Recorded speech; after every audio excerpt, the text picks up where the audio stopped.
எல்லாம் வல்ல இறைவன் திருப்பெயரால் எனது சிறு குறு உரைகளை ஆரம்பம் செய்கிறேன். பிஸ்மில்லா வலா பரக்கத்தில்லாஹி தஆலா. மதியானம் 2 மணி நேரம் லெஸ்ட்.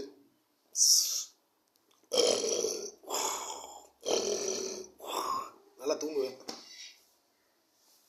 நல்ல உழைப்பு, நல்ல தூக்கம். வேற என்ன இருக்கு வாழ்க்கையில்? ஆனால் லீவு போட மாட்டேன். எந்த நேரமும் லீவுங்கிறதே கிடையாது. வருஷத்தில் 2 நாள் தான். ஒன்று ரம்ஜான், ஒன்று பக்ரீத்.